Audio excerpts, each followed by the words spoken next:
Vaxtınız xeyir olsun dostlar. Mən Tahirova Nihal. Bugün sizlərlə nəhayət 2025-ci ilin ikinci şansında magistratura üzrə informatikadan qəbulda istifadə olunmuş sualların izahına baxırıq. Birinci sualda bizim çox da görmədiyimiz sual tipidir. Bu belə deyək nadir hallarda soruşulan suallardandır. Amma hər imtahanda 1-2 belə sualın olması normaldır.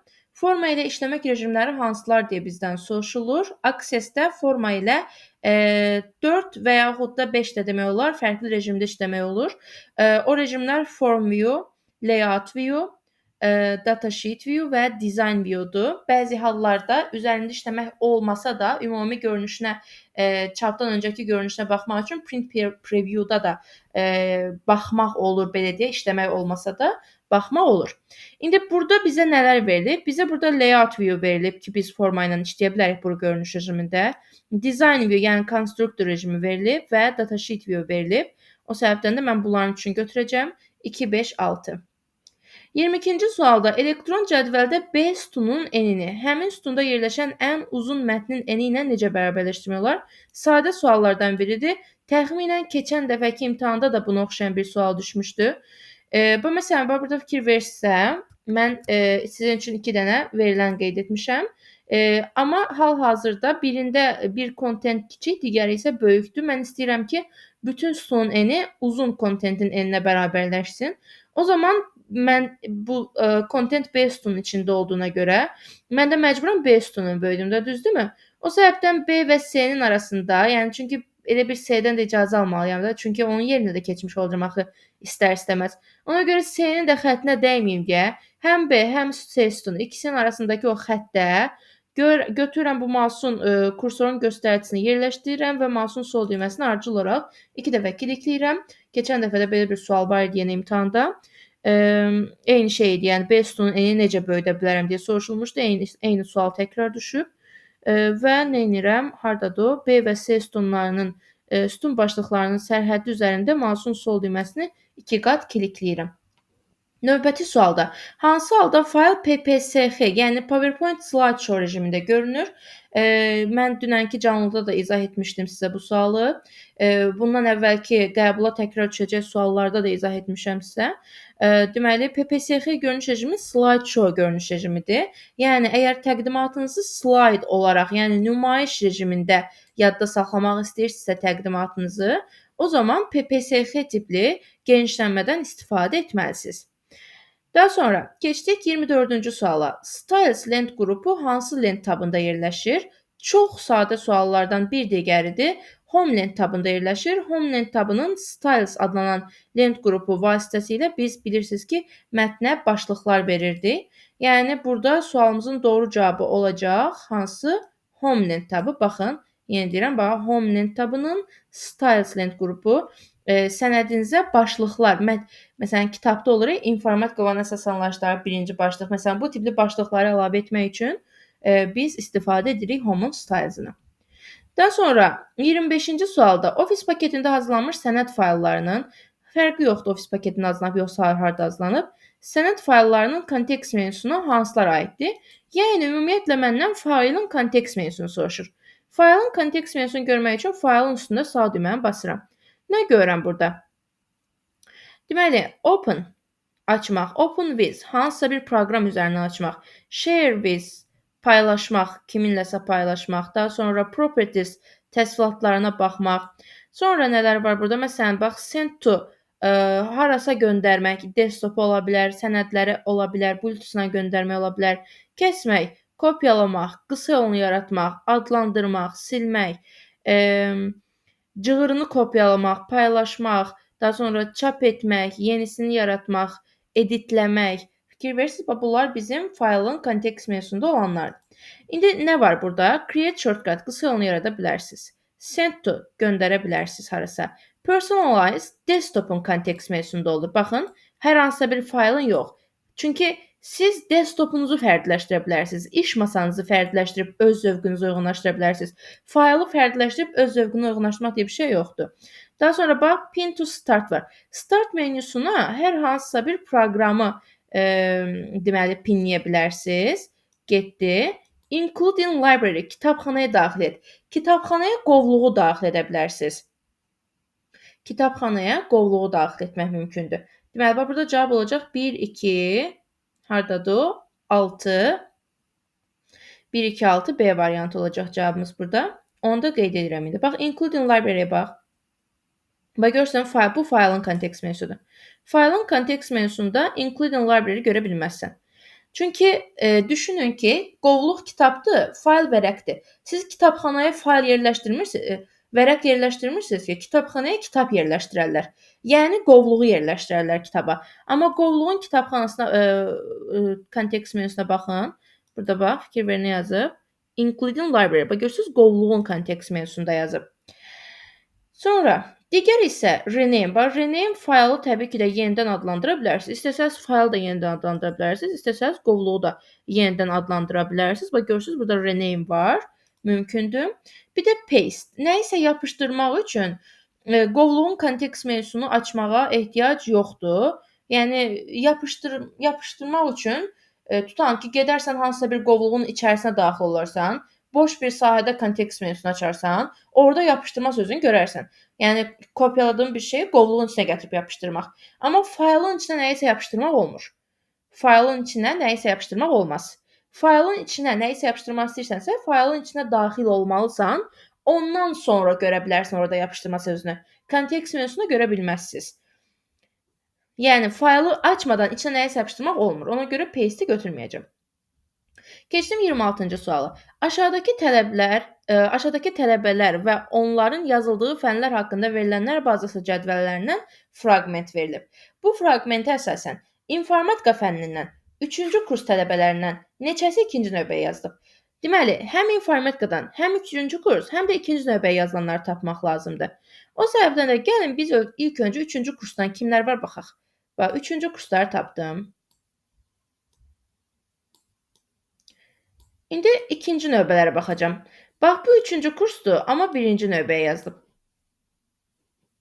Dəqiqə. 3-cü kursdur, birinci növbəyə yazılıb, atdım. Bu da 3-cü kursdur, amma birinci növbəyə yazılıb, atdım. Qalanları ikinci növbəyə yazılıblar. İndi baxaq görək, bəs informatikadan mı yazılıblar? 212. 212 informatikadan yazılıb, plus. Sonra nə var bizdə? 215 var. 215 də informatikadan yazılıb, ona da plus. Bir də 218 var. 218 də həmçinin informatikadan yazılıb. Yekunda biz 3 dənə adam tapmış olduq və keçdik o bir suala. 1-dən 5-ə dək olan tam ədədləri 1 və 5-in özünə daxil olmaqla çap edən alqoritmi blok sxemini müəyyən edin. Deməli, gəlin baxaq görək. Mən bildiyim yerə qədər burada Y variantı idi düzgün cavab. İndi gəlin bir dənə ümumi bir dənə nəzər yetirək. Bax, məsəl üçün C variantına bir dənə baxaq. C variantda belə bir şey var. Bax, A-nın başlanğıc qiyməti 1 verilib. Şərtə çapa gəlib çatmadan A-nın başlanğıc qiyməti avtomatik 2 olur. Avtomatik 2 olursa, çapa getmək prosesi 2-dən başlayacaq. Axı bu mənə deyir 1-də daxil olsun, 5-də daxil olsun. Əgər çap prosesi 2-dən başlayırsa, necə C variantı düzgün cavab ola bilər? Getdi. Eyni qəbildən bir dənə də var burada. Hansı idi o? Əvvəlcə qiymət artırdı, sonra çap prosesi baş verirdi. Bax, burada fikir verin. Əvvəlcə qiymət artır, sonra çap prosesi başlayır. Yəni, mən 1-i gəlib yoxlayıram, tamam, burada heç bir problem yoxdur. Amma daha sonra yoxladığım şeyin qiymətini artıram. 2 olur bunun qiyməti, sonra çapa göndərirəm. Yəni, çap prosesi yeni 2-dən başlayır. Sonra əvvəlcə qiymət artıb, sonra çapa gedən başqa hansı var? Bax, burada çap olur, sonra qiymət artır. Yəni, əvvəlcə qiymət artıb, sonra çapa gedənləri atdım. İndi gəlin yoxlayaq görək, hansı birində düz olacaq cavabımız. İndi bax, B variantını yoxlayaq. Bax, A-nın başlanğıc qiyməti lazımdır mənə, bir də çap qiymətləri lazımdır, düzdürmü? A-nın başlanğıc qiyməti 1-dir. İndi 1 nə edir? Dərhal çapa gedir. Bax, bu çap blokudur. 1 avtomatik çapa gedir. Super, 1 çapa getdi.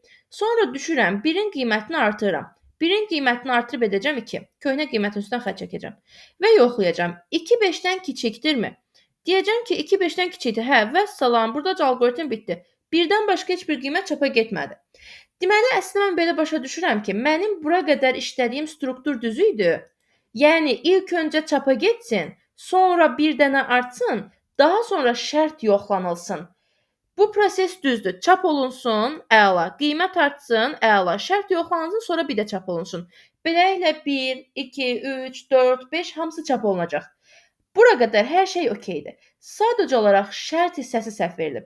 Şərt hissəsi səhv verildiyinə görə mən alqoritmdən avtomatik çıxdım. O birisi qiymətləri çap etməyə macal tapa bilmədim.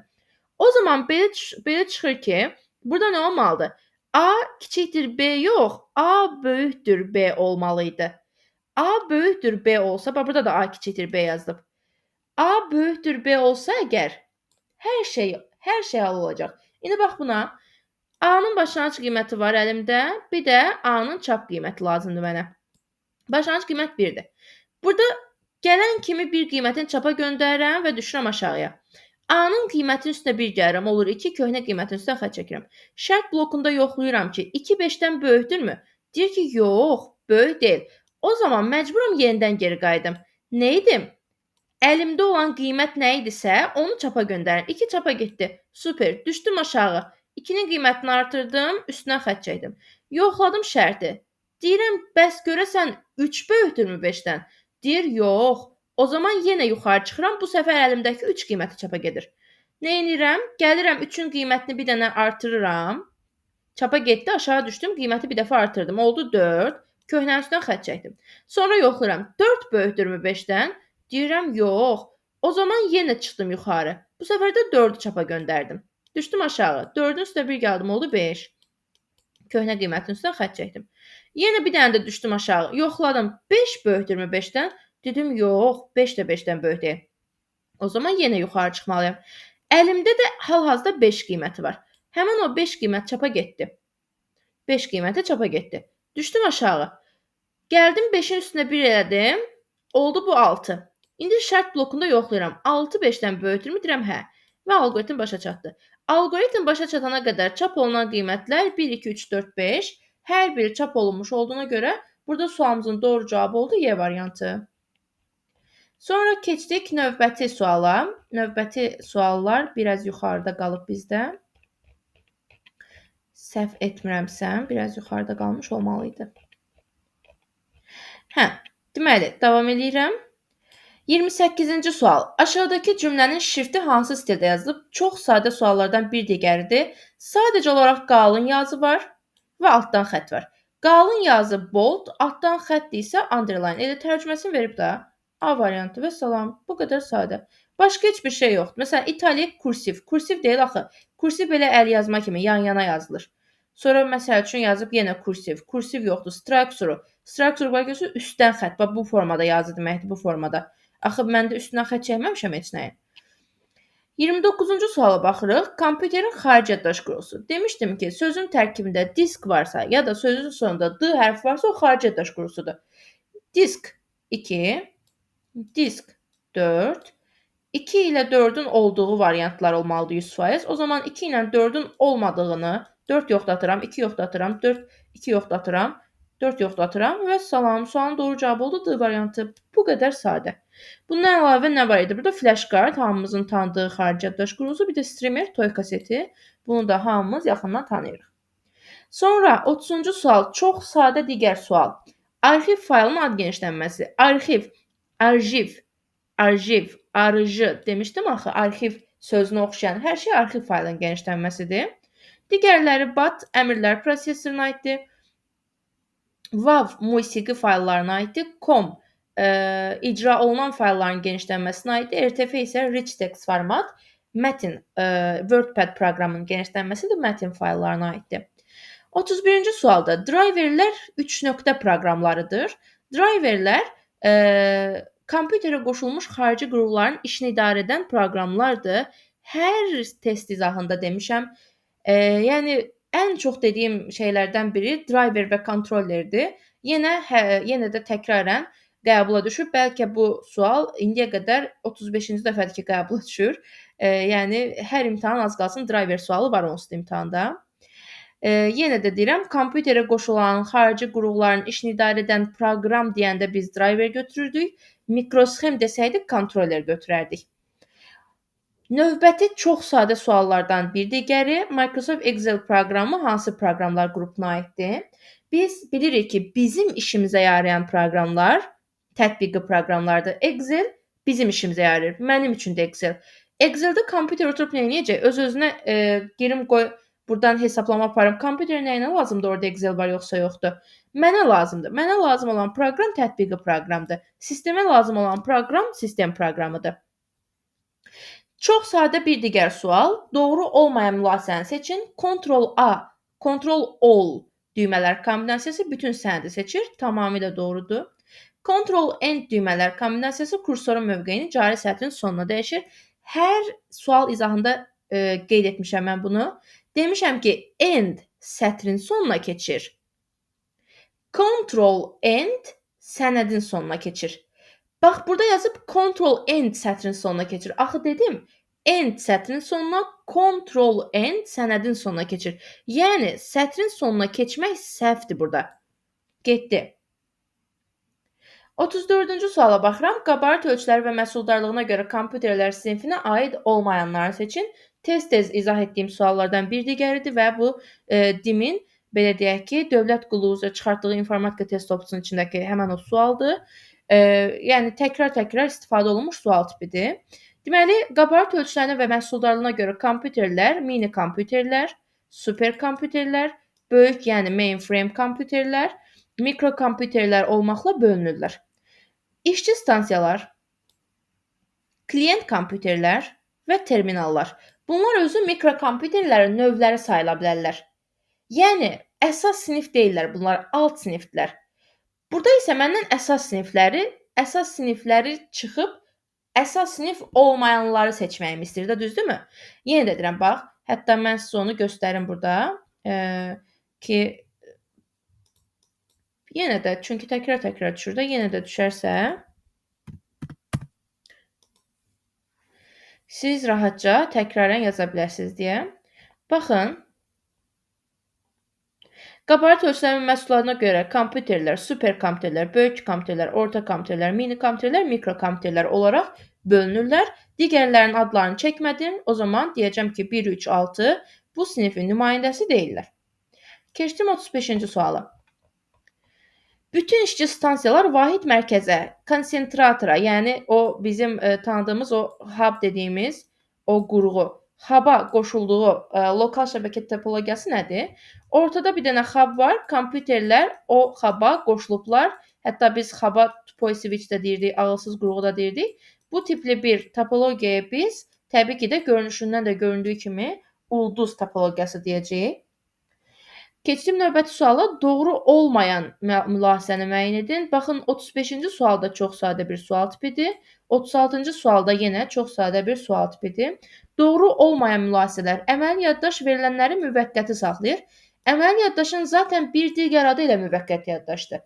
Cari anda açıq olan proqramları yaddaşında saxlayır. Kompüter sönən kimi hər şey onudur. İkinci sual. Qrafik planşet daxil etmə qurğusudur. Qrafik planşet, yəni digitizer, mən bunu dünən izah etmişəm hətta sizə, dünənki canlıda izah etmişəm bu sualı. Asan xidmətli imza atdığımız, imzamızı kompüterə daxil edən daxil etmə qurğusudur. Yəni bu doğrudur. Keş yaddaş böyük tutumlu. Bax, elə bunu oxuyub dayanıram. Keş yaddaş böyük tutumlu deyil. Qəbula təkrar düşəcək sualların izahlarına baxsanız, orada görəcəksiniz ki, mən sırf elə bu sualı sizin üçün izah etmişəm. Eyni sualdır. Keş yaddaş böyük tutumlu ola bilməz. Keş yaddaş bahalı bir şeydir. Böyük tutumlu olsaydı, kompüteri almaq üçün 100 min, 200 min pul verərdik. Getdi. Skyner xaric etmə qurğusu deyil. Skyner daxil etmə qurğusudur, əziz dostlar. Skynerin üstünə kağızı qoyursan, kağız çöldə idi, skan edib kompüterə daxil edirəm mən o kağızı. O səbəbdən də Skyner daxil etmə qurğusu olmalıdır. XMOS enerjidən asılıdır. XMOS qəti şəkildə enerjidən asılı deyil. XMOS və BIOS ROM-un tərkibində yerləşirlər və hər ikisi də elektrik enerjisindən asılı olmayan daşıyıcılarda qurulurlar. 3 və 4 və 5 yanlışdır. Bəzən tələbə deyir ki, axı XMOS-un bataryası var. Bataryası varsa deməli enerjidən asılıdır. Birincisi, enerjidən asılı olmaq elektrik enerjisindən asılı olmaqdan söhbət gedir. İkincisi də ki, elektrik enerjisindən asılı olan sönən kimi gedir deməkdir. Kompüter sönən kimi gedir. Axı batarya bu yazıq 10 il, 15 il saxlayır onu orada. Ona indi 10-15 ildən ötürü onun xəttinə dəyəcək. Deyəcək 10-15 ildən sonra saxlamırsa deyəcəm ki, yox, bu elektrik enerjisindən asılıdır deməli. Yox, yəni o bataryanı saxladığına görə elektrik enerjisindən asılı deyil deyirik biz ona. 37-ci suala. Dünənki canlıda izah etdiyim sualdır. Riyazi hesablamalar əsasında avtomatik generasiya olunan təsvirlərin yaradılması.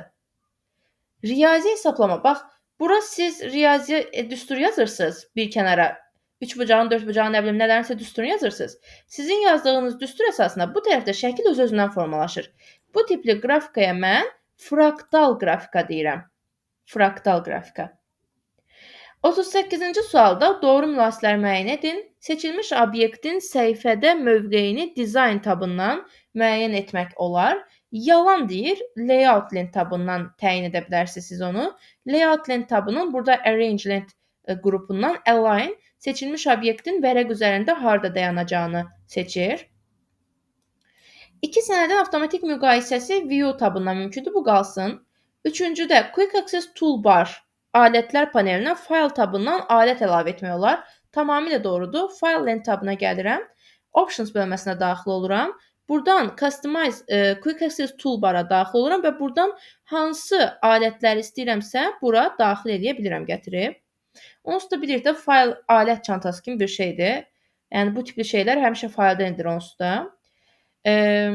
Daha sonra sənəddə qrafik, cədvəl, düstur və şərhlərin axtarışını view tabındakı navigation pane parametrlə seçmək mümkündür. Tamamilə doğrudur. Deməli, bir dəqiqə Word-a gedim. Bax, view lent tabına gəlirəm. Buradan naviqasiya panelini göstər deyirəm. Göstərəndə bax, buradan bu ox var. Burada aşağı açılan siyahı var. Bu aşağı açılan siyahıda qrafik, table, equation, footnote, endnote, comment nələri istəyirəmsə, buradan axtarışını təmin edə bilirəm naviqasiya panelinin tərkibindən. Doğrudur. Referans tabındakı sənədə edilmiş referans tabından sənədə edilmiş düzəlişləri qəbul etmək və ondan imtina etmək mümkündür. 6 səhvdir. Deməli, referans lent tabında deyil o. Layout, review lent tabındadır. Review lent tabında bax bu accept var, sənədə edilmiş dəyişikliyi qəbul etmək. Bax burdadır o. Yəni bu səhvdir. O zaman belə deyək də, 1-i atsam, 6-nı atsam, cavab 3, 4, 5-dir. Amma asan da olanlar, məsələn, biz review'nun bu işi gördüyünü bilirik də, dəyişiklikləri qəbul etmək falan, bunu bilirik ki, review edir. Ona görə referansı avtomatik səhv kimi götürürəm. 6 olanı atsam, məsəl üçün. Daha sonra, biz bilirik ki, seçilmiş obyekti dizayndan yox, yəni arrange-i layoutun tərkibindədir. Yəni dizaynın tərkibində deyil. Ümumiyyətlə biz bilirik ki, dizayndan sadəcə estetik görünüşlə bağlı şeylər eləyə bilərsiniz. Bu səhifədəki mövqeyinin dəyişdirilməsi estetik görünüşlə bağlı bir şey deyil. Rənglə, nə bilim, naxışla bağlı bir şey deyil. O zaman avtomatik başa düşməliyəm ki, dizaynın işi deyil də bu. Dizaynın işi deyilsə 1 ilə olanı da atacağam. Cavab ya 2, 4, 5 qalır, ya 3, 4, 5 qalır. Gəl 2-yə baxaq. İki sənədin avtomatik müqayisə edilməsi, bax, avtomatik müqayisə, o review'dadır. Review'dakı bax, bu compare var, müqayisə. Bu iki dənə sənədin özdə elə sənədlər yox ha, bir-birinə əlaqəsi olmayan sənədlər yox. 2 dənə sənəddir, onları müqayisə edib baxmalısan ki, əskikliklər, üstünlüklər nələrdir. O zaman review-nun compare-ından istifadə edirsən. View-dan 2 sənədi yan-yana qoyub müqayisə edə bilərsən. Amma bunu sən özün edirsən. Yəni özün ürəyin istəyən hansısa 2 sənədi gərək açasan, sonra onları view side by side deyəsən, yan-yana qoyub baxasan. Amma o avtomatik müqayisə deyil, onu sən özün edirsən. Review'da review sənin üçün özü eləyir müqayisələri. Deyir ki, məsələn, burada 3-cü sətirdə bu var, orada 3-cü sətirdə bu yoxdur məsəl üçün. Sənə özü deyir. Amma view'da sən özün öz gözlərinə onu necə deyirlər, manual şəkildə etməlisən, özün etməlisən. Ona görə bax, avtomatik müqayisə dediyinə görə cavabı view götürmürəm. Cavab review olmalıdır avtomatik müqayisə deyəndə. O səbəbdən 2 səhvdir, 3, 4, 5 isə düzdür. Bu çətin suallardan biridir, çünki dərinlik tələb eləyir. Yəni birini bilsən, 5-ni bilməyə bilərsən, yaddan çıxa biləcək bir şeydir. Çox işləmə tələb eləyir. O səbəbdən də bunu əgər səhv yazmısınızsa özünüzü günahlandırmayın. 39-cu sualda cari slaydın obyektlərinə verilmiş animasiya effektinin ardıcıllığını dəyişmək üçün recorder animation-dan istifadə edirik biz bunu. Bunu da tez-tez göstərdiyim şeylərdən biridir. Deməli, animation lent tabına ümumiyyətlə, bax, ümumiyyətlə sizə nə deyir? Obyektə. Obyekt deyirsə əgər, nə demişdim? Demişdim ki, slaydın obyektinə animasiya effekti verməkdən söhbət gedirsə, cavab animation, Slaydın özünə animasiya effekti verməkdən söhbət getsə, cavab transition olmalıdır. Və demişdim ki, sadəcə bunu bilməklə belə ya imtahanda cavab atmaq olar, ya da ki, cavabı elə birbaşa düz yazmaq olar. İndi deyək ki, bunu atacaqsınız. Siz bilməlisiniz ki, obyektdən söhbət gedirsə, transition atıram, dizaynı atıram, transition atıram. İki dənə variantın arasında qalıram. Bir var 5 variantdan birini atım, bir də var 2 variantdan birini atım. İndi animation olacaq ya Y-dir, ya C-dir. Gəl baxaq. Deməli, animation lent tabının timing adlanan lent qrupunda recorder animation adlanan bölmə var. Move earlier, move later sırasını dəyişmək üçün istifadə olunur bu animasiyaların. Deməli, nə olacaq? Animation'ın timing lent qrupu olacaq, yəni Y variantı. Buradan amma animation'ın elə animation lent qrupu yazıb, oradan slayda sadəcə verə bilərsiniz, animasiya verə bilərsiniz. Sırasını dəyişmək, görürsüz, sıra, time yazıb axı. Zamanlama, sıra, time-la, zamanla bağlı bir şeydir. Ona görə burada timing götürəcəm. 40-cı suala baxıram. 40-cı sual da biraz daha yuxarıdaydı bildiyim yerə qədər.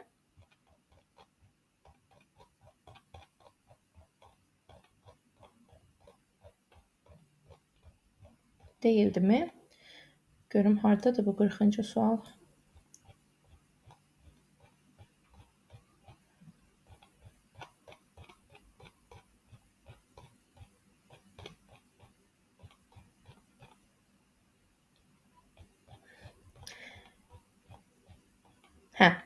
Gəldik bura.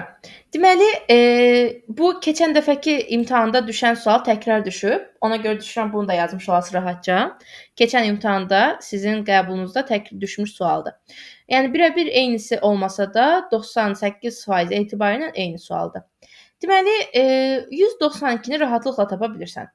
Bax 192 onluq say sistemindən, ikilik say sistemindən normal bildiyin o 2-yə bölə-bölə getmə qaydasından bölüb baxırsan görək nədir oradakı qiymət. İndi bax 192 2-yə bölə-bölə getmişəm və 1, 1, qalan hamısını 0 şəklində bir qiymət almışam. İndi 1, 1, qalan hamısı 0-dırsa əgər, 1, 1 onsuz da verib, qalan hamısı 0-dır. O zaman belə çıxır ki, buradakı da 0-dır. Yəni 2-də uyğun gələcək D variantı. Əgər 2D variantıdırsa, bunları atıram. İndi bəs o birisi necə işləyə bilərsiniz? Burada da x verilibsə, burada da x verilibsə, iki tərəfdə də məchul varsa necə işləyəcəm? Çox rahatdır. Yəni o da normal bildiyimiz ədədin açıq yazılış qaydasına uyğun testdir sadəcə olaraq. Deməli, 1x9 16-lıq say sistemindən 28x 10-luq say sistemini bir-birinə bərabər etməliyik. Bundan ötürü hər ikisini də açıq yazılış formasını istifadə etmək lazımdır. Açıq yazılış forması, yəni normal bildiyimiz 10-luq say sisteminə keçid qaydasıdır. Məsələn, 16-lıq say sistemindən 10-luq say sisteminə keçmişəm. Bax, burada görürsünüz, yazmışam 1x9, 16-lıqdan 10-luğa keçmək üçün. Sağdan başlayıb, üstünə 0, 1, 2 yazmışam. Daha sonra nə etmişəm? Əmsal vurulsun say sistemin əsası, axı bu 16-lıq say sistemindədir. Say sistemin əsası, üstündə sıra nömrəsi. Üstə gəlsin, ikinci əmsal. Əmsal vurulsun say sistemin əsası, üstündə sıra nömrəsi. Üstə gəlsin, üçüncü. Əmsal vurulsun say sistemin əsası, üstündə sıra nömrəsi. Bərabər etmişəm. Bu onluq say sisteminin özünün də açıq yazılış formasına yazmışam. Yəni onluq say sisteminin özünü də onluqdan onluğa keçirmişəm bir növ. Bundan ötürü də nə edirsiniz? Yenə eyni qaydadır. Yenə heç bir dəyişiklik yoxdur. Nə etmişəm? Bax bu qiyməti, burada gördüyünüz bax bu qiyməti üstünə yazmışam 0, 1, 2. Sonra əmsal, yəni nə? 2 vurulsun say sistemin əsası 10, üstünə sıra nömrəsi. 2 vurulsun 10 üstü 2. Üstə gəlsin ikinci. Əmsal, yəni 8 vurulsun sıra nömrəsinə, üzr istəyirəm, vurulsun say sistemin əsasına. 8 vurulsun 10, üstünə sıra nömrəsi. Üstə gəlsin üçüncü əmsal. X vurulsun say sistemin əsası, üstünə sıra nömrəsi. Normal bildiyimiz, ibtidaidən bəri bildiyimiz bu mərtəbələrə ayırmışam, yəni qiyməti. Başqa bir şey etməmişəm. İndi buradan da tənlik tapacağam.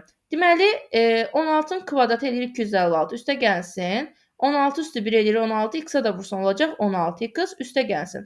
16 üstü 0 eləyir 1. 9-a da vursan olacaq 9. Bərabərdir. 10-un kvadratı 100. 2-yə vursam oldu 200. 10 üstü 1 10. 8-ə vursam olacaq 80. 10 üstündə 0 1. X-a da vursam olacaq x. Yəni, yekunda belə bir tənlik almışam. Buradan da məlumları bir tərəfə, məchulları bir tərəfə yığanda x-in qiymətini 1 almışam. Yəni, ikincidə də qiymətimiz olmalıdır 1. Deməli, belə bir şey olmalıdır. Daha doğrusu 1C, 2D. Maşallah, 1C, 2D uyğun gələn 2 dənə variantımız var. O səbəbdən üçüncüsünü. İndi gəlin üçüncüsünü də tapaq görək. Üçüncüsünü necə eləyirik? Yenə eyni qayda ilə eləyəcəm. Yəni heç bir fərqli bir şey yoxdur. Necə ki bunu işlədim, indi də onu işləyəcəm. Deməli, ilk öncə x5 onluq say sisteminin açılış mərtəbələrə ayırma qaydasını yazıram. x5 onluq say sistemi mərtəbələrə ayırsaq, 0-cı, 1-ci əmsal vurulsun. Onluq say sistemi olduğuna görə 10 üstündə sıra nömrəsi, üstə gəlinsin, əmsal vurulsun 10 üstündə sıra nömrəsi.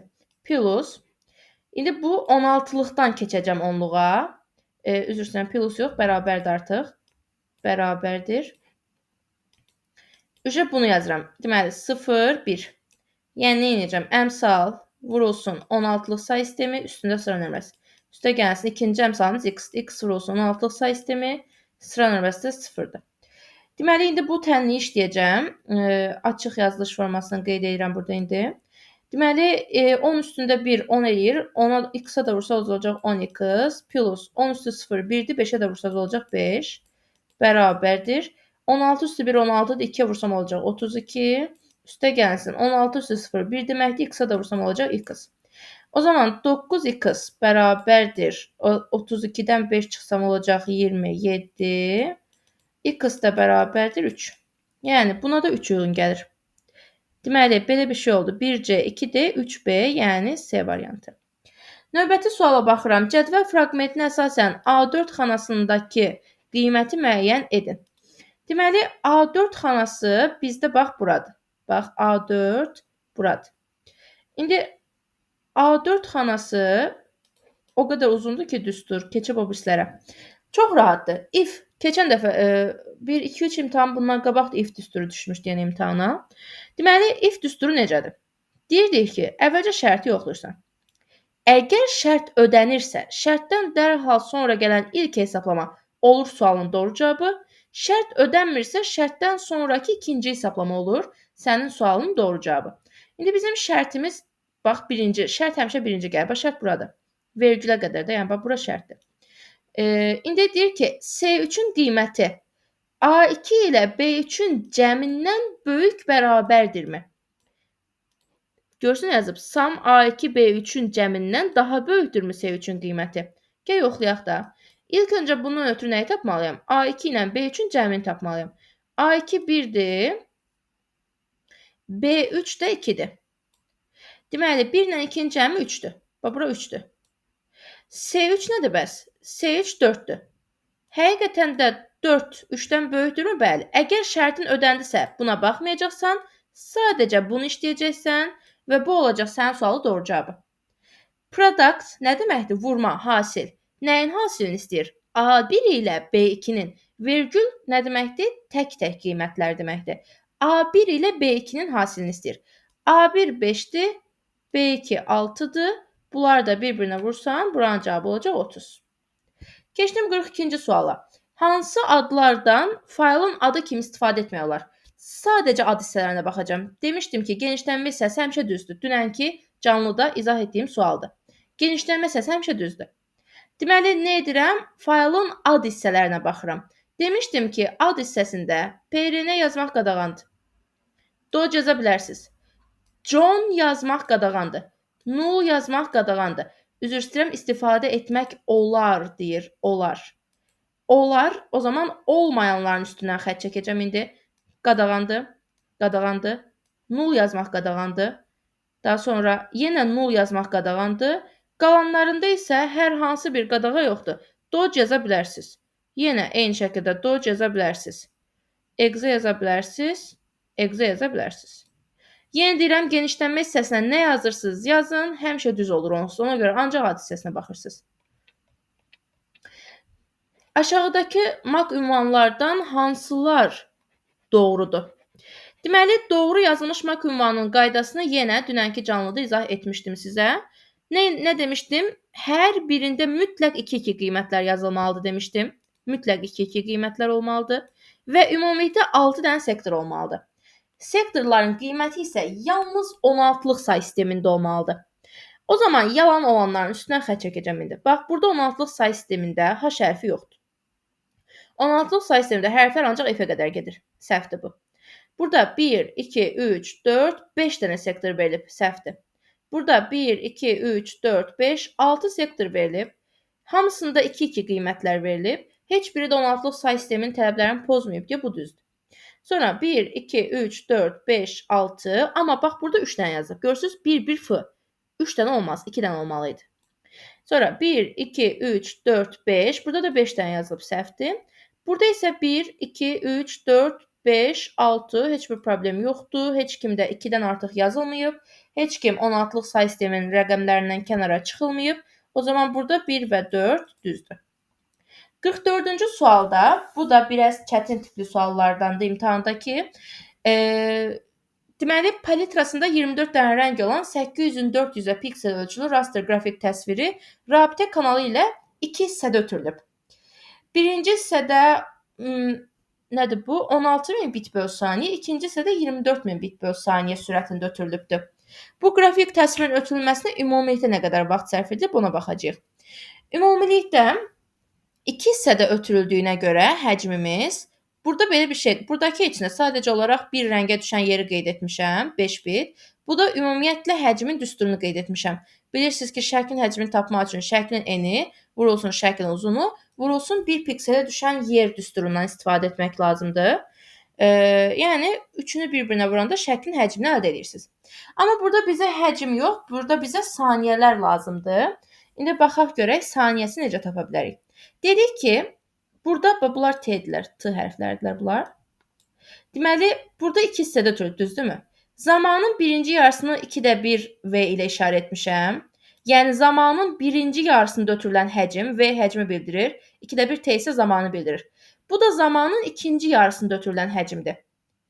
İndi zamanın birinci yarısına nə qədər ötürülüb? 1600 bitdən ötürülüb, düzdürmü? Ona görə deyirəm ki, 2də 1 vurulsun 1600. Üstə gəlsin, ikinci yarısına nə qədər ötürülüb? 2400-dən, düzdürmü? O zaman deyirəm, ikinci yarısına da 2də 1 vurulsun 2400. İndi, zamanın birinci yarısında ötürülən həcm, toplansın zamanın ikinci yarısında ötürülən həcm. İkisi birlikdə mənim bütün faylımı ötürmüş olmalıdırmı? İkisini toplayanda yekunda mənim bütün faylım ötüb qutarmış olmalıdır, düzdür? O zaman belə bir şey deyirəm. Zamanın birinci yarısı, yəni 2də 1 vurulsun 1600, üstə gəlsin zamanın o birisi yarısı. 2də 1 vurulsun 2400. Çünki mənə deyir birinci yarısında 1600-dən ötürülür, ikinci yarısında 2400-dən ötürülür. Ona görə bunların ikisini toplayıram və deyirəm ki, bərabərdir mənim ümumi həcmimin ötürülməsinə. Ümumi həcmim də nə idi? 400 vurulsun 800 vurulsun 5 bit, düzdürmü? Yəni enindəki piksellər vurulsun uzundakı piksellər vurulsun 1 pikselə düşən yer. Heç nə, sadəcə olaraq belə bir tənliyi əldə etdim. Deməli, əgər tənliyi oxuya bilmirsə, təkrar edeyim. 2də 1 vurulsun 1600, üstə gəlsə 2də 1 vurulsun 2400, bərabərdir 400 vurulsun 800 vurulsun 5 bit. Buradan da 8000 üstə gəlsin 12000 bərabərdir 320.000 vurulsun 5 bitə, T də bərabər olur 80. Yəni, buradan o tərəfə siz sadəcə olaraq aldığınız tənliyi həll etməkdir. Əsas bura qədər olan hissəni qurmaqdır. Belə, yəni cavab burada 80 edir. Bu arada mən bunları sürətli şəkildə izah edirəm sizə. Təbii ki də bunun səliqəli şəkildə və uzun izahını paylaşmış olacağam sizlə. Sizə bilirəm ki, hal-hazırda əsasən deməli cavabları yoxlamaq lazımdır ona görə. Və sonuncu suala gəldik. Sonuncu sualda sosial şəbəkələrə aid olanları istəyir bizdən. Deməli, sosial şəbəkələrə nələr aiddir? Snapchat bilirsiniz ki, sosial şəbəkədir, A bəndi və QQ. Bu, Çində istifadə olunan məşhur sosial şəbəkədir. Bunu da götürəcəm. C variantı. İnternet brauzerlərinə Safari və Firefox aiddir. Safari adətən iPhone telefonlarında olur. Firefox da həmişə deyirəm, üstündə tülkü şəkli olan, narıncı rəngli olan brauzerdir. Çoxumuz tanıyırıq. Mozilla Firefox olaraq tanıyırıq adətən. 2-də B və D. 3-də isə axtarış sistemi. Burada axtarış sistemlərindən sadəcə Bing, yəni Microsoft sisteminə aid olan axtarış sistemini verib, başqa da verməyib. Belə, deməli bu sualların izahını yekunlaşdırmış olduq. Bilirəm bəzi nüanslar, bu izahdan sizin üçün qaranlıq qalmış ola bilər. Yenə də deyirəm, əsas məsələ hal-hazırda sürətli şəkildə izah etməkdir. Belə, əgər hər hansısa bir sualın səhv olduğunu düşünürsünüzsə, şərhlərdə qeyd etməyi unutmayın. Sağ olun, özünüzə yaxşı baxın.